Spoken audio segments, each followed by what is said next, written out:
JJ, you've made the perfect start to life in Double Green as retained rider. How have you found the first couple of months? Yeah, look, it's been a joy really.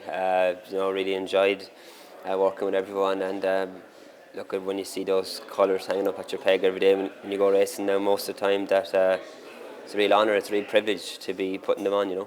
And it's opened up some other doors in terms of some of the trainers that you've ridden for. That must be very special as well. Yeah, like it's for me anyway. Like to be going into it out for Willie Mullins and riding horses and races for him is unbelievable. Like, and other new trainers was Henry de Bromhead. Like his record is unbelievable as well. Tom Gibney is building up a fine team of horses. Irish nationals and stuff. So yeah, look, it's amazing to be able to work with those sort of people. It makes my job a lot easier. One Double Green horse who you won on was Matata. Were you impressed with the performance at Windsor? Yeah, I was very impressed with him.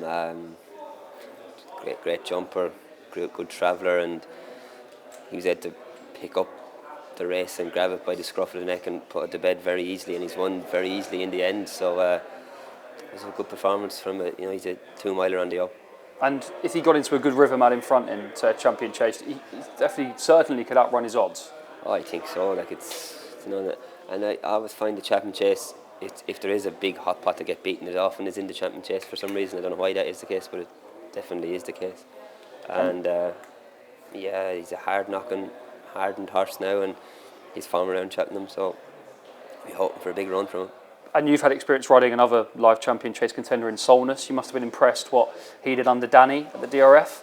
Yeah, like his last 2 runs have been. He's had a terrific autumn. Like he's only beaten in the first 3, and his last 2 runs have been unbelievable. Really, especially the other day. Like he really put them to the sword, and he's going to go there. Very similar sort of profile to Matata maybe, but he's going to go there with a real hard knocking chance as well. Sticking with the Cheltenham Racing Festival, Galileo Dame was a very good second to Hello Neighbour in the Spring Juvenile Hurdle. Yeah, very good run. Like she's only a maiden heading in there. Is a big shout to running it. Done a lot of things right. I think her jumping is coming. There's a big ask to throw her into the Grade 1, and she jumped well, but it is going to sharpen up again from that race, I believe. And yeah, she's an exciting mare, a high class flat mare. So she's going to go to Cheltenham with a live chance. Next up from Jose's team, Banbridge. Obviously, you won on board for the King George, but a horse you know very, very well. Crucially, goes well fresh, and I suppose the ground's important for him as well. Yeah, the ground is as everyone knows by this stage, is a big deal for him.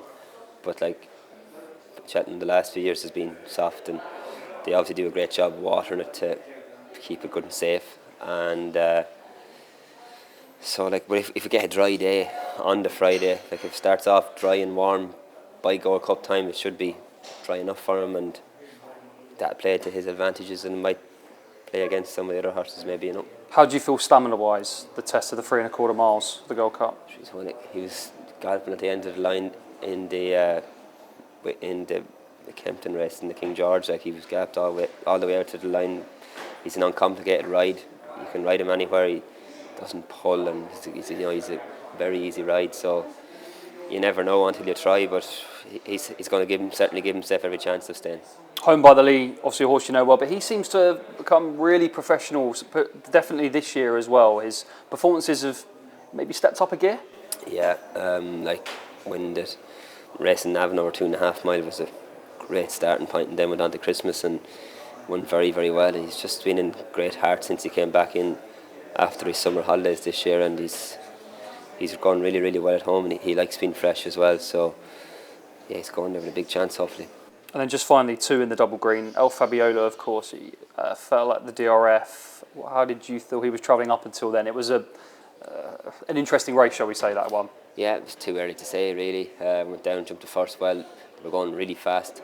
Round that bend in Leopardstown, the fence kind of rolls away from me a little bit, and he just got on the forehand a little bit and got in too deep and paid the penalty for it. There's a big unforgiving fence in Leopardstown, proper fence, and look, thankfully he was okay after it, which is the main thing, and hopefully he'll have learned a bit from it now and crack on to Cheltenham.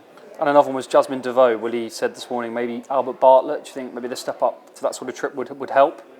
Yeah, I thought a lovely race in the Dublin Racing Festival. Jumped really well. little bits at the first, got in under a little bit, and he missed one down the back, and that was my fault. But on the whole, he ran a lovely race, and yeah, he'd be an exciting horse, and another horse I think maybe nicer ground might suit him, but he'd be an exciting ride in Albert Bartlett. And then just finally, the one horse you're really looking forward to? Home by the lead this year, I think. I'd really been excited about him.